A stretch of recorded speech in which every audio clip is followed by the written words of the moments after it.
আমি আজকে গুতান্না শাক রান্না করি। শাকগুলো সব নিয়ে নিয়েছি, আমি সুন্দর করে রান্না করব। সুন্দর করে শাকটি আমি ধুয়ে নিয়েছি। এখন শাকটি লবণ দিচ্ছি। শাকটি চুলায় বসিয়ে আমি সুন্দর করে ঢেকে দিচ্ছি। সুন্দর করে কয়েকটা লাল মরিচ দিয়ে দিলাম। শাকগুলো সিদ্ধ হয়ে গিয়েছে বন্ধুরা। শাকগুলো একটা জালিতে সুন্দর করে ছেঁকে নিয়েছি। বন্ধুরা, শাকটি বাগারের জন্য কড়াইতে তেল দিচ্ছি। এই তো বন্ধুরা, আমি এখন রসুনটি সুন্দর করে ছেঁচে নিচ্ছি।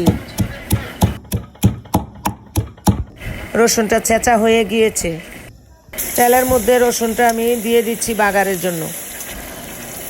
এই তো কিছু পেঁয়াজ দিয়ে দিলাম। বাগারটা লাল হয়ে গিয়েছে, এখন আমি শাকগুলো দিয়ে দিচ্ছি বন্ধুরা। শাকগুলো একটু সুন্দর করে লাড়া দিয়ে নিচ্ছি।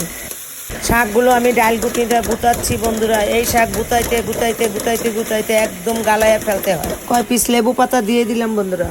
এখন ধনে পাতা দিয়ে দিলাম। শাকটা হয়ে গিয়েছে। আমার শাকটা হয়ে গিয়েছে বন্ধুরা। আমার ভিডিওটা সাবস্ক্রাইব করে দিবেন।